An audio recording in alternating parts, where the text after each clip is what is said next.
Doctor Camilo, usted es el subgerente científico de este hospital, María Inmaculada, uno de los principales del departamento. Quiero que me cuente en qué se convirtió la sala de espera. Sí, muchísimas gracias. Buenos días para todos. Como las instituciones públicas del país, el Hospital Departamental María Inmaculada, a raíz de toda la sobreocupación que hay por las dificultades del sistema de salud, pues ustedes están viendo que nuestra sala de espera también se convirtió ya en una sala de observación. Es la única manera de poderle brindar a nuestros pacientes, por lo menos que el especialista los atienda, realizarles los exámenes, poder atender todas sus necesidades a raíz de las dificultades enormes que tiene el sistema por la no entrega completa de los medicamentos o la entrega oportuna, el agendamiento de citas especializadas, que son dificultades que las EPS vienen trayendo desde hace aproximadamente 2 años o 2 años y medio. Me decía, doctor, vamos a ir haciendo este recorrido, que básicamente la sobreocupación se ve desde este momento, porque aquí donde normalmente esperaban los pacientes, ahora los atienden. Exactamente, desde las áreas de sala de espera, no necesariamente este momento, llamémoslo así como este mes o este trimestre, es un problema que venimos trayendo desde hace aproximadamente 1 año y medio, 2 años, y es que a raíz de que todos los planes de contingencia que nosotros podamos hacer, que es crecer en camillas, crecer en número de camas, por las dificultades mismas que trae el sistema, que las EPS no agendan las cirugías programadas a tiempo, que no hay agendamiento de citas por especialistas, ni entrega oportuna de medicamentos, nos toca crecer entonces en todos estos espacios para poder atender o darle a los pacientes por lo menos una oportunidad en que el especialista lo vea. Un paciente diabético descompensado, un paciente hipertenso, un paciente con una enfermedad cardíaca, por lo menos va a tener un internista o un cardiólogo dentro de la urgencia que lo va a poder atender, y esos pacientes mismos nos dicen a nosotros, venga, es que la cita a la EPS me la había dado para dentro de 5 meses, pero mi papá tiene una dificultad respiratoria o una enfermedad cardíaca que requiere que el especialista lo vea lo más pronto posible. Claro, doctor Camilo, ustedes se han tenido que básicamente expandir en los pasillos. No tienen otra forma de hacerlo. Exactamente, eso es lo que han hecho la mayoría de las instituciones públicas en el país, en este caso aquí en el Caquetá, y es que nosotros tenemos una capacidad instalada. Eso en habilitación de servicios se denomina capacidad instalada en el REPS. El REPS es el registro específico de prestación de servicios de cada entidad. Eso se llama REPS. Nos da una capacidad instalada. Estas áreas del hospital, siendo grandes, nos da la posibilidad de tener a nosotros por capacidad instalada en habilitación aproximadamente 60 camillas.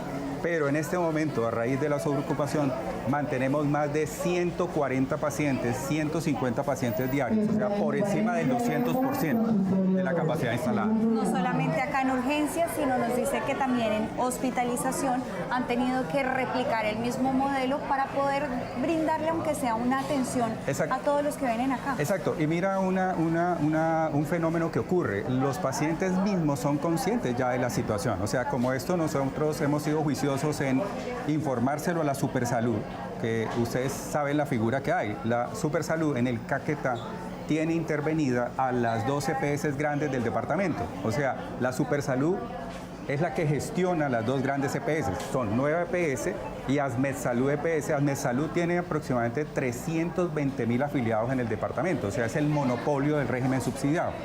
Recibe alrededor de 400.000 millones de pesos año por UPC.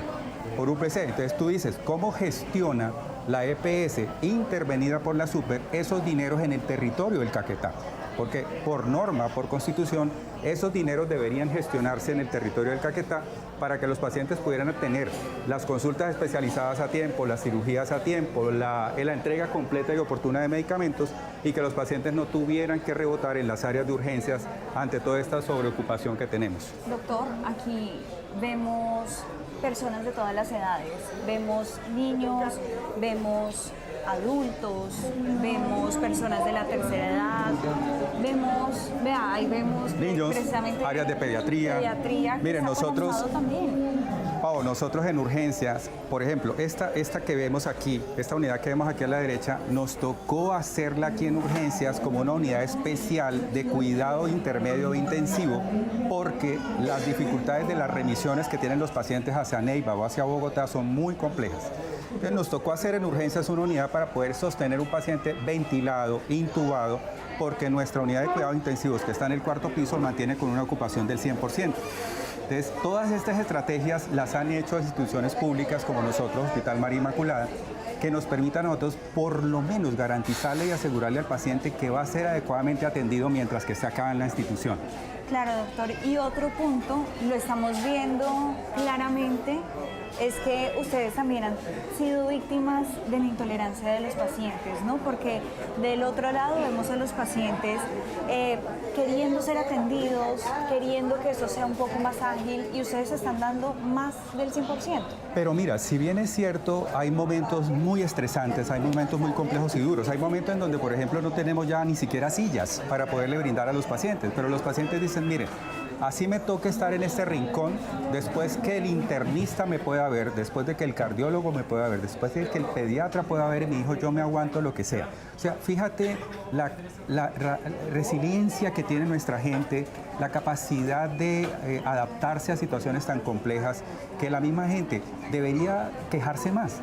Pero mira que la situación es tan compleja y ya la conocen aquí en nuestro territorio, que la gente, el porcentaje de quejas que pudieran existir no son tan elevados para la cantidad de pacientes que nosotros atendemos. Hay casos, indudablemente, que son muy complejos, que son muy delicados, y uno entiende nuestra población, que tú sabes que el Caquetá ha sido una población vulnerable, sensible, de mucha violencia durante muchos años, y es lo que tratamos de hacer aquí en el hospital, por lo menos sensibilizar a nuestra gente, sobre todo a nuestros funcionarios, de que así no tengamos la silla o la camilla, por lo menos generemos un trato adecuado y un trato digno para nuestra gente. ¿En qué momento, doctor, esto se empezó a salir de las manos? ¿En qué momento ustedes tuvieron que poner la primer camilla en el pasillo, empezar a poner la sala de observación, la sala de espera como sala de observación? ¿En qué momento esto se volvió incontrolable? Ya se venía dando un proceso desde la pandemia y en la pospandemia, que las asociaciones médicas del país le habían dicho al Ministerio de Salud: preparémonos porque viene ya una pandemia siguiente. Y es que este COVID va a disparar y va a exacerbar muchísimas patologías que tiene nuestra población. Y eso es lo que ha venido pasando. Desde el COVID, todo el problema de riesgo cardiovascular y cerebral metabólico se ha incrementado, pero la enfermedad mental también. O sea, tenemos una gran cantidad de pacientes con enfermedad mental, trastornos de ansiedad, depresión, que están buscando sitios donde sean atendidos. Y en ese sentido, Colombia no estaba preparada para ese tema. El hospital vino generando un proyecto para crecimiento en camas hospitalarias. Es la nueva torre que nosotros estamos construyendo aquí al lado de esta torre actual, que nos va a dar la posibilidad de más o menos en 2 años y medio, poder crecer en más o menos 140 camas hospitalarias nuevas. Pero la proyección para el Caquetá, más o menos al 2035, 2040, es que va a necesitar aproximadamente 300 camas hospitalarias. Pero mira este problema. Esas camas hospitalarias van a ser para población geriátrica. Mira el país para dónde va. Y por eso tenemos que prepararnos todos nosotros para poder decir: voy a poder atender a esos pacientes mayores de 70 años. Tengo la capacidad en salud pública en el país o en los territorios para atender toda esa cantidad de abuelitos, de viejos, de pacientes de cuidados paliativos, de enfermedades complejas como cáncer, de ser atendidos adecuadamente en los territorios. Doctor, pues es una pregunta que es bien compleja en ese momento de resolver. Quiero volver a algo muy bonito que usted me decía, que es en medio de esta adversidad, porque lo vemos, la gente es resiliente, la gente espera porque sea atendido por un especialista, por un médico general, espera la atención médica de ustedes.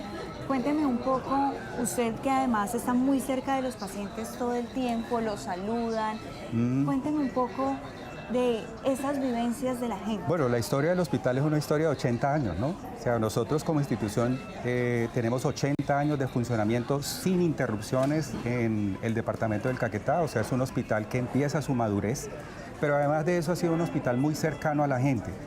Acuérdate, antes del acuerdo, de la firma del acuerdo de paz, en toda esa época de violencia, era la única institución que existía para atender la violencia y la guerra como tal.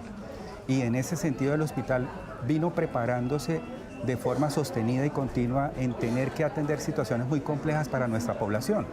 Con la firma del acuerdo de paz, lo que empezamos a ver es que la población se acercaba más al hospital. Y aquí hemos tenido, pienso yo, una gran ventaja, es que gran parte de los médicos y de los enfermeros ya vinieron siendo del territorio. O sea, gente que conocía la idiosincrasia, las costumbres, la cultura de nuestra población y fue generando una cercanía mucho más comprometida y solidaria, sobre todo con la población. Entonces, por eso yo te decía hace un ratico que a pesar de toda esta dificultad, las quejas o el maltrato es muy poco. O sea, sí se presenta, pero es muy poco. O sea, en comparación de pronto con otras entidades o lo que uno ve en las noticias nacionales, ¿no? Y esa cercanía nos ha permitido a nosotros estar más cerca de la gente. Además, hay una cosa importantísima que deben hacer las instituciones de la salud, trabajar con las asociaciones de usuarios. Las comunidades de usuarios y las asociaciones de usuarios son un valor importantísimo para las instituciones de salud, porque nos acercan más a la comunidad. Entonces, a pesar de todas las dificultades que tenemos, que puede hacer que se nos demore un poquito el material de osteosíntesis para operar el paciente, que nos hace falta una mejor carretera para poder llegar a Neiva o a Bogotá mejor, que nos falta una conexión por aérea mucho más juiciosa, más cercana para nuestra gente, pues aquí estamos como hospital y somos la cara del Estado para nuestra comunidad. Claro, finalmente, doctor, digamos que otro punto que ha sido indispensable y crítico es el tema de los dispensarios de medicamentos, que no hay medicamentos suficientes. La doctora Cindy nos decía hace un momento que ustedes utilizaron en 15 días básicamente el medicamento de un mes y medio. Sí. Quiero que me cuente además también cómo está ligado este problema, que los pacientes salen de aquí, necesitan su tratamiento, pero no lo pueden seguir.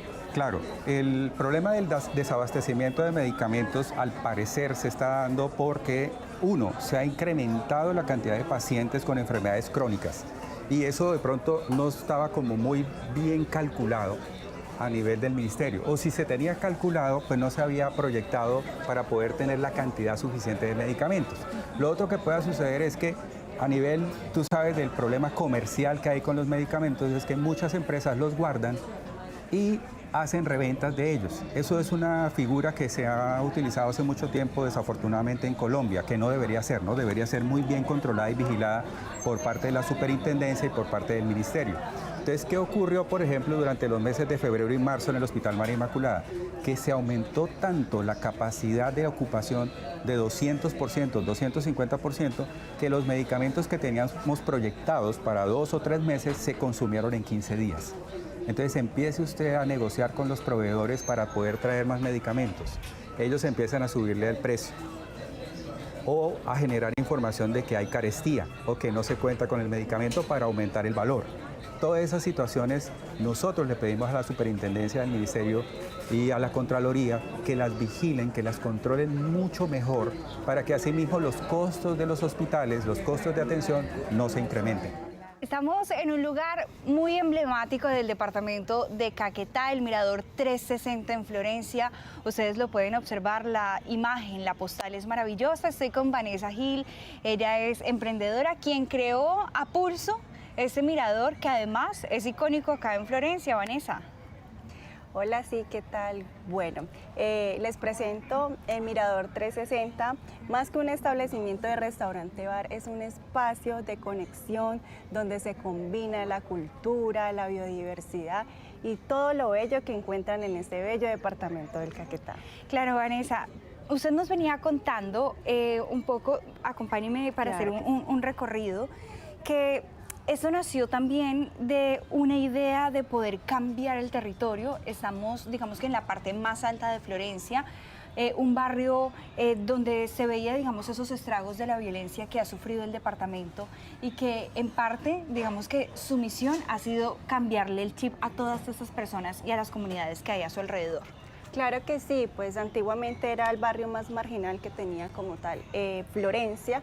Hemos ido cambiando la percepción con esto, con el turismo, con el arte, con la transformación de los recursos y dándole una oportunidad de trabajo a todos estos chicos que han estado en el medio de la violencia. Claro, Vanessa, vemos que este lugar está ambientado con mucha naturaleza, pero además con material que es reciclable, material que ustedes llaman es de la naturaleza, la madera, todo tiene un significado, un trasfondo más allá de ser simplemente ornamentación, de decoración, sino que todo tiene un concepto más allá, que es precisamente esa conexión profunda con el departamento, con lo que es Caquetá. Claro que sí, nosotros pensamos en un valor agregado siempre, en un propósito, y es cambiar como tal el chip de impactar. Entonces nosotros tratamos de mitigar el impacto que hacemos como empresa, porque todos como tal, como persona, como empresa, hacemos siempre un impacto. Pensamos mucho en la sostenibilidad, todos los residuos, nosotros hacemos transformación, los convertimos en arte, en toda esta decoración que podemos ver acá atrás.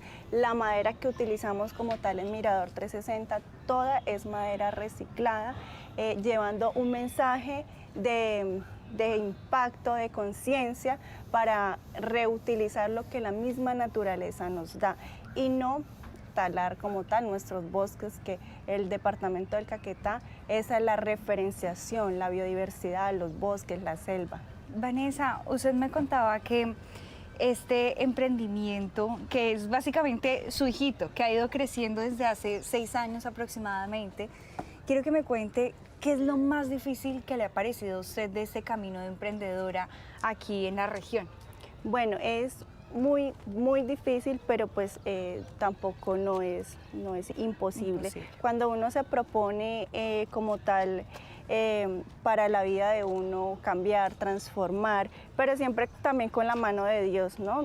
Tengo unos motores que son mis hijos, que son los que me motivan día a día. Es un poco difícil emprender en territorios que han sido estropeados como tal por la violencia, pero bueno, ya esto ha cambiado, ya tenemos otra percepción, ya tenemos que cambiar como tal ese chip, porque el único peligro de venir al Caquetá es enamorarse de este bello departamento.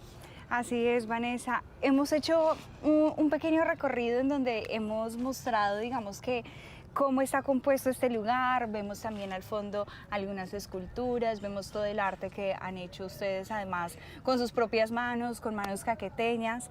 Vamos a terminar nuestro recorrido también en una gran maravillosa postal, que digamos que ese ha sido el sello de ustedes.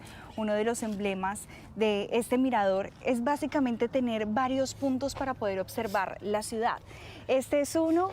Hay un ave que recubre este mirador. Cuénteme un poco de cómo nació esta idea. Bueno, claro que sí. Nosotros acá el componente diferenciador es resaltar la cultura, la biodiversidad, y estamos sobre la guacamaya más grande de Colombia, que es el ave simbólica, la que nos representa como región, y es el símbolo de libertad. La libertad que ya tenemos como tal nosotros los caqueteños. Bueno, quiero que usted le envíe un mensaje final a toda Colombia, y lo decía hace un momento, el Caquetá no es solamente violencia, no es solamente un paradigma erróneo que toda Colombia tiene. Claro que sí, el Caquetá es una tierra encantadora, una tierra donde encuentran caqueteños trabajadores, berracos, echados para adelante, y sobre todo una biodiversidad única, fuentes hídricas, selva, la hospitalidad que tiene nuestra gente es sin duda una de las mejores. Así que invitados todos a venir al bello departamento del Caquetá, donde el tesoro es verde. Así es, Vanessa, pues muchas gracias por estar aquí con nosotros y sobre todo por contar su historia. Muchas gracias a ustedes, los vemos por acá en el departamento del Caquetá. Precisamente en ese viaje por el Caquetá, Paula Belalcázar estuvo hablando con los jóvenes.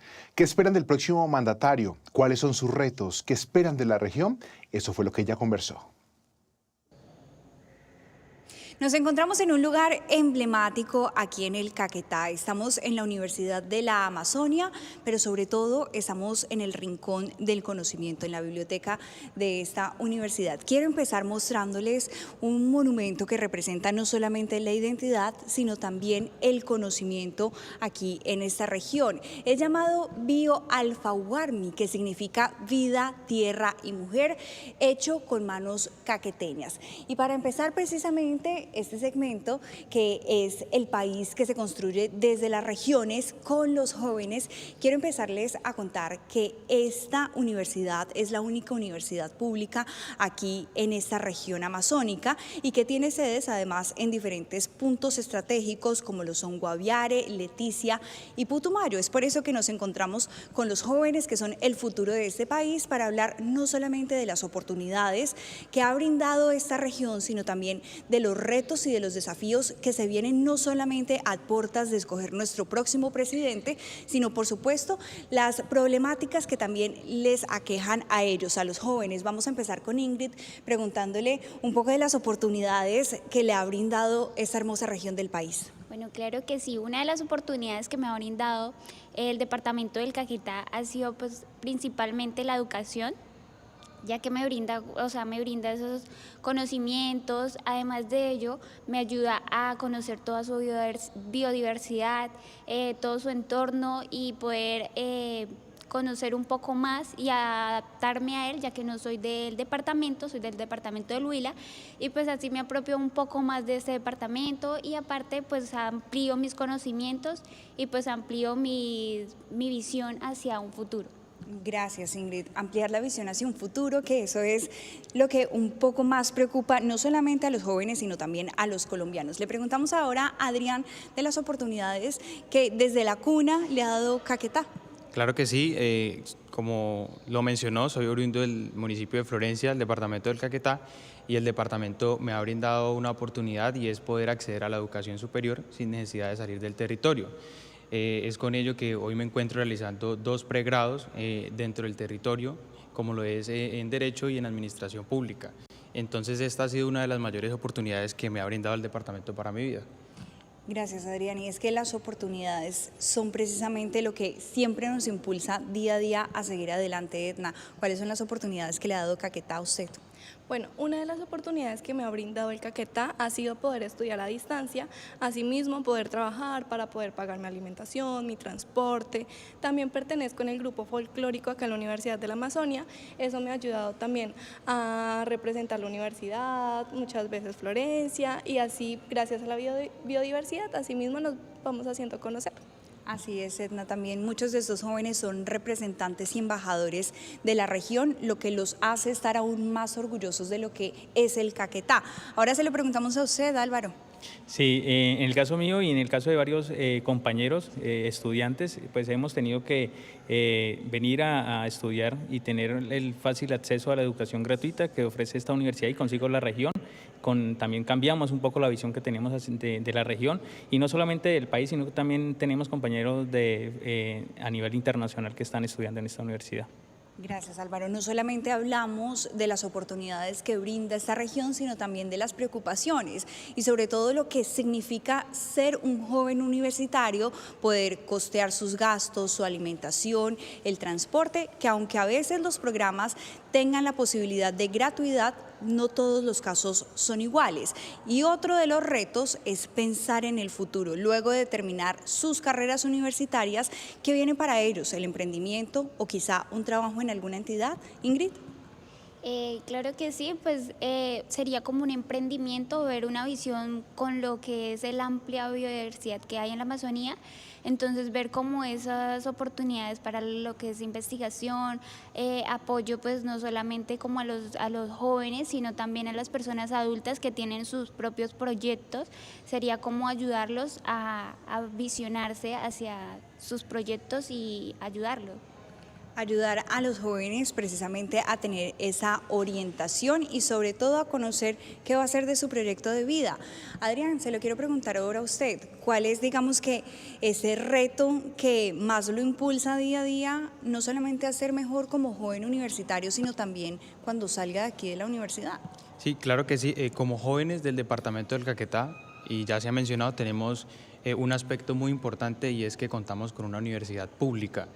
Esto nos permite a los jóvenes del territorio poder acceder a una educación superior y no solo ello, sino también tener muchas ofertas o beneficios que oferta la institución, sobre todo aquellos estudiantes de zonas rurales que tal vez no cuentan con las mismas oportunidades de los jóvenes que habitan o viven en la capital caqueteña.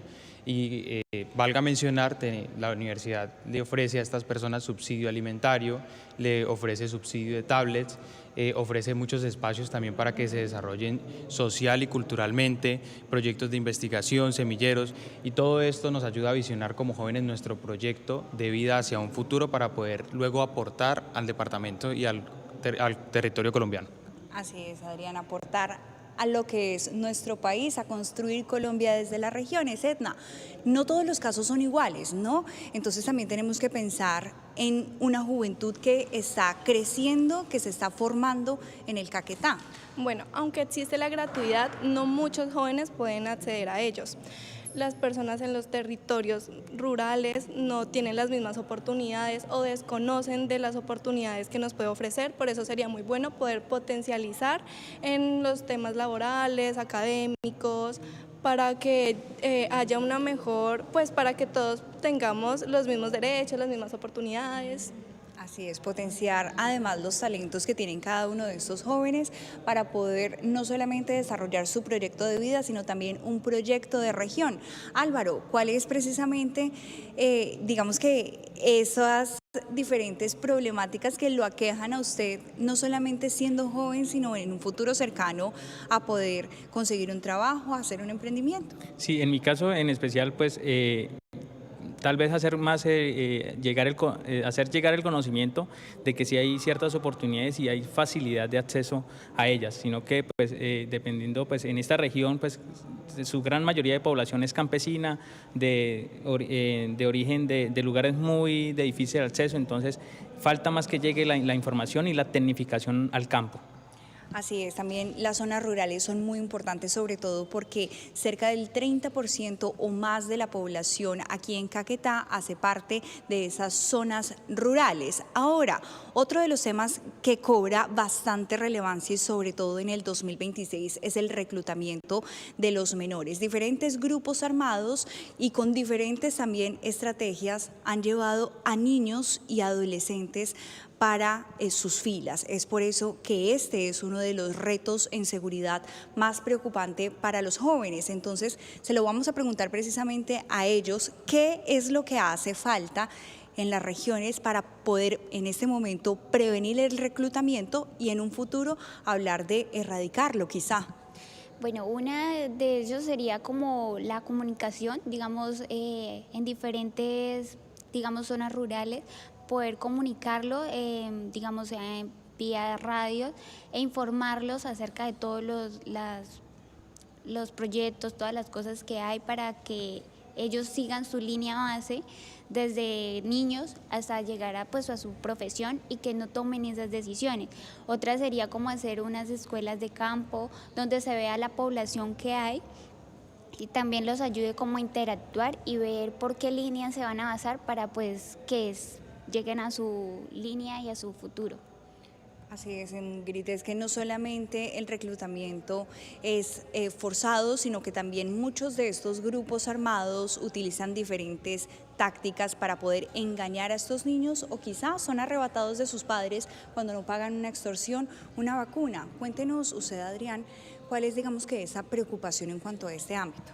Sí, pues para nadie es un secreto, digamos, que el departamento del Caquetá tiene un antecedente histórico y es ese pasado de violencia en el marco de un conflicto armado, pero hoy en día, sobre todo nosotros los jóvenes y por qué no también el resto de la comunidad, debemos cambiar esa cultura o esa percepción que tenemos del departamento. Debemos implementar ese cambio cultural no solo por parte de las instituciones, sino nosotros como miembros de la población en general, empezar a promover ese cambio cultural y esa manera de ver el departamento y ver que tenemos muchas oportunidades dentro del territorio y con ello también los estudiantes, sobre todo los jóvenes de las zonas rurales, pues estar prevenidos a estas situaciones.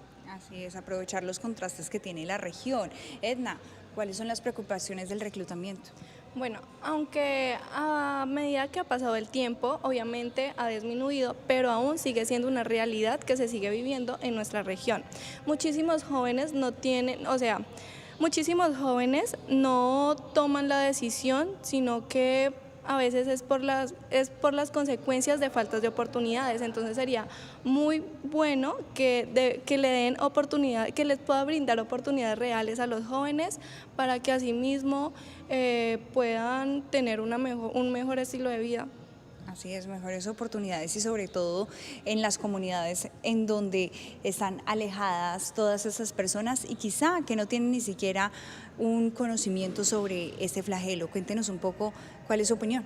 Sí, claro, es más como potencializar proyectos propios hacia la región, observar que no solamente el Caquetá es marcado por la violencia, sino también porque aquí nacen, aquí se gradúan, no solamente aquí se gradúan médicos, escritores, diferentes profesiones, y observar ese potencial que hay en el departamento y consigo pues los jóvenes que están más cerca al campo, a la conservación y pensando en un futuro de nuestro país y de nuestro mundo. Así es, Álvaro. Una de las grandes preocupaciones desde otra arista y analizada desde otro ángulo es la salud, pero esta vez la salud mental en los jóvenes, que cada vez está siendo menos estigmatizada, pero que sigue teniendo diferentes barreras. Es por eso que en esta ronda inicio nuevamente con Álvaro. Quiero que usted me cuente un poco de esas estigmatizaciones y esas barreras a la salud mental de los jóvenes. Sí, y esto se ve más en el campo porque pues, no todos los proyectos o toda esa cercanía a nivel de la actualidad pueden llegar a estas comunidades. También todavía se maneja algo el machismo a nivel de la juventud, que no está bien hablar, y es el contrario. Deberíamos de acercarnos más a nuestras comunidades y escuchar un poco más las problemáticas. Así es. Sentir ansiedad, quizá estar diagnosticado con depresión, ya dejó de ser un estigma para muchas personas. Sin embargo, ha sido un trabajo arduo que se ha construido a lo largo de los años. Edna, cuéntenos cuáles son esos retos y también qué le piden, sobre todo al nuevo presidente de Colombia, para que esto ya no sea más una barrera. Bueno, yo le pediría al próximo presidente de Colombia que de verdad miren más hacia los territorios, porque no es simplemente dar propuestas, sino también visitarnos, porque nosotros somos mucho más que un conflicto. Nosotros tenemos mucha biodiversidad, cultura, en el tema turístico. Nosotros somos muchísimos más que lo que se muestra en la televisión. Entonces le diría al próximo presidente que visite los territorios y que de verdad nos conozca lo que somos. Conocer a profundidad el territorio. Gracias, Edna. Y seguimos precisamente la misma línea de la salud mental. En ese tema puntual, ¿qué debería trabajar la autoridad, además nuestro próximo gobernante, para que los jóvenes podamos, digamos, que tener además no solamente un diagnóstico oportuno, sino que eso deje de ser un tabú? Sí, pues yo lo que se puede identificar y es que hoy en día los jóvenes, y con el acceso también a las tecnologías, pues tienen mucho potencial y mucha energía. Entonces, como gobierno, en este caso, solicitaría que se implementen políticas públicas efectivas de tal forma que se logre aprovechar todo este potencial que como jóvenes dentro de no solo del departamento del Caquetá, sino todo el territorio colombiano, tenemos para aportarle al desarrollo del país, y con esto de fomentar esa participación activa de los jóvenes para la construcción del país y por qué no también del territorio en el Caquetá, en el caso de los que hacemos parte del territorio del Caquetá. Así es, muchas gracias. Y terminamos esta ronda de preguntas con Ingrid. Ingrid, ¿qué le falta al Caquetá, a la región, para poder incluso ser una potencia en el desarrollo de políticas públicas de la salud mental? Yo digo que el departamento pues ya tiene y cuenta con algunas que son, digamos, en la universidad, algunos, como lo decía mi compañera, danzas, folclore, tiene como la investigación, o sea, tiene diferentes ramas, por lo cual la juventud y diferentes personas que se puedan involucrar en ellas se pueden basar en ello para mantener como su salud bien, tener esa felicidad y ese conocimiento, esa felicidad y ese entorno bien, o sea, saludable, sano. Entonces se podrían vincular a las diferentes entidades, diferentes folclores, diferentes estrategias para que pues evitemos eso y pues que seamos felices. Así es, Ingrid, pues esta es la opinión de los jóvenes de la región del Caquetá, la puerta de oro de la Amazonía y por supuesto uno de los puntos más importantes de los departamentos más ricos en nuestro país, porque precisamente el país se construye desde las regiones.